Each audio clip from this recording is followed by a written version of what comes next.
Assalamu alaikum wa rahmatullahi wa barakatuh pour le tronc commun scientifique.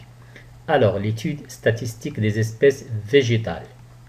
Notre première activité trace une courbe qui représente le nombre des espèces en fonction de la surface des relevés. Nous avons des résultats que nous avons obtenus après l'étude d'un milieu. Comme vous le constatez, la surface des relevés en mètres carrés, le nombre des espèces.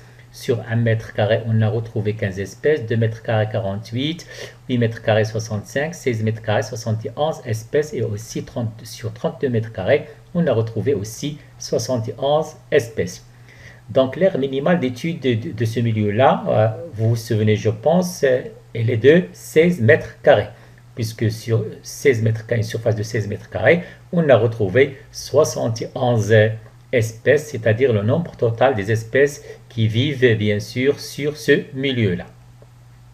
Un petit rappel, la notion de l'aire minimale ou surface minimale d'étude est conçue comme l'aire sur laquelle la quasi-totalité des espèces de la communauté végétale est présente. On va tracer maintenant notre courbe qui représente le nombre des espèces en fonction de la surface des relevés. Notre axe horizontal représente la surface des relevés, comme vous le constatez, 8 mètres carrés, 16 mètres carrés, 32 mètres carrés, alors que l'axe vertical représente le nombre des espèces. Donc sur une surface de 1 mètre carré, on a retrouvé 15 espèces, effectivement. Sur 2 mètres carrés, on a retrouvé 48 espèces. Sur 4 mètres carrés, on a retrouvé, comme vous le constatez, 59 espèces. Sur 8 mètres carrés, on a retrouvé 65 espèces, sur 16 mètres carrés, 71 espèces, aussi sur 32 mètres carrés, 71 espèces. Donc, je vais relier les points obtenus pour obtenir, bien sûr, pour tracer ma courbe qui représente le nombre des espèces en fonction de la surface des relevés. Comme vous le constatez, à partir de 16 mètres carrés, la courbe devient constante, c'est-à-dire le nombre des espèces devient constant, c'est la majorité des espèces qu'on retrouve sur ce milieu-là.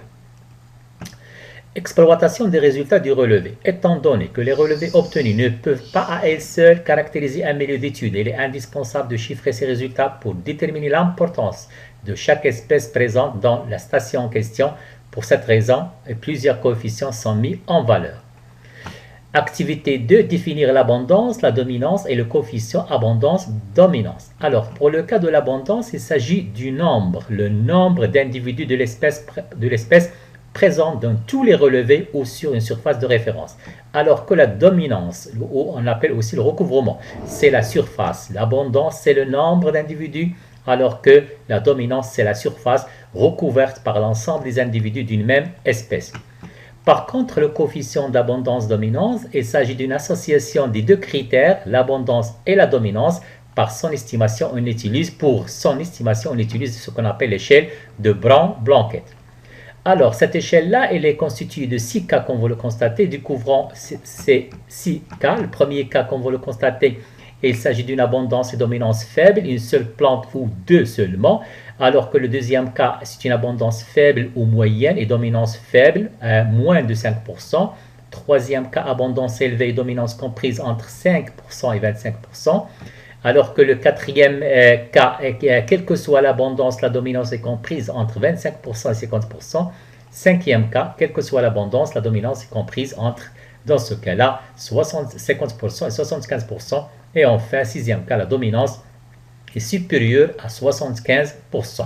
Notre activité 3, calcul de la fréquence d'une espèce et l'indice de fréquence.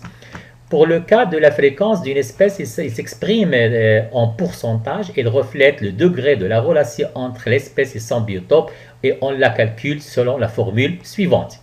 Alors, cette formule-là, donc la fréquence est égale au nombre de relevés contenant l'espèce sur le nombre total des relevés effectués multiplié par 100. Donc, comme nous l'avons déjà dit, la fréquence s'exprime en pourcentage. L'indice de fréquence, il est défini par une autre échelle qui s'appelle l'échelle de Duretz. Alors, si la fréquence est inférieure à 20%, dans ce cas-là, on dit que l'indice de fréquence est 1. Comprise entre 20% et 40%, l'indice de fréquence est 2. Comprise entre 40 et 60%, l'indice de fréquence 3.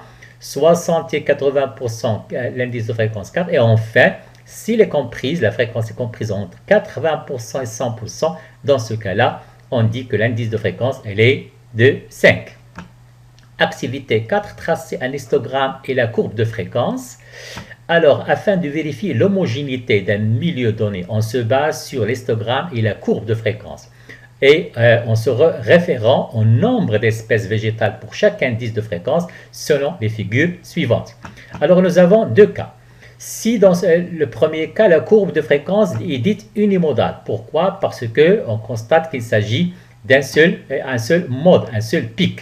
Dans ce cas-là, c'est l'indice de fréquence 3. Il est unimodal, donc l'association végétale est dite homogène. Alors, le deuxième cas, dans ce cas-là, la courbe de fréquence elle est primodale, c'est-à-dire, comme vous allez le constater, on a trois modes, trois pics, l'indice de fréquence 1, l'indice de fréquence 3 et l'indice de fréquence 5. Dans ce cas-là, l'association végétale est dite hétérogène. Si la courbe de fréquence est unimodale, l'association végétale est dite homogène, alors que si la courbe de fréquence est plurimodale, dans ce cas, l'association végétale est dite hétérogène. On va faire un exercice d'application. J'ai un petit rappel. Donc, la fréquence est égale au nombre de relevés contenant l'espèce, alors que N majuscule est le nombre total des relevés effectués.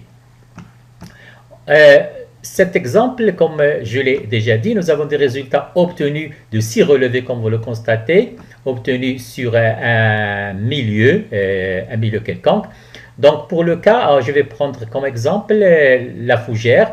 Donc, le nombre total de relevés, c'est 6. 1, 2, 3, c'est R6 relevés. Alors que le nombre d'espèces sur les relevés, elle est de 1, 2, 3, 4, 5, 6. Donc, N minuscule est égal à 6. N majuscule est égal à 6 multiplié par 100. Donc, la fréquence, elle est de 100%. Effectivement, 100%. On va voir notre tableau, notre échelle, comme vous allez le constater. Donc, si la fréquence est égale à 100%, dans ce cas-là, bien sûr, l'indice de fréquence sera 5. Le deuxième exemple que je vais prendre, c'est le chêne. Toujours, le total des relevés, c'est 6, mais le nombre de relevés contenant l'espèce, il est 1, 2, 3, plus veut dire présence de l'espèce, moins veut dire absence de l'espèce. Donc, nous avons 3, donc effectivement, 3 sur 6 multiplié par 100, donc elle est égale à 50%. Effectivement, la fréquence pour le chêne, elle est de 50%. Et par la suite, l'indice de fréquence, puisque 50 il est comprise entre 40 et 60, donc l'indice de fréquence sera de 3. J'ai fait le calcul pour le reste, j'ai obtenu les résultats suivants, comme vous allez le constater, effectivement. Alors, l'indice de fréquence pour 1, comme vous allez le constater, il se répète une seule fois, alors que l'indice de fréquence 2, il se répète 5 fois, 1, 2, 3, 4, 5. Pour l'indice de fréquence 3, il se répète 2 fois, comme vous allez le constater, 50%, alors que l'indice de fréquence 4, 83%, il se répète lui aussi 2 fois.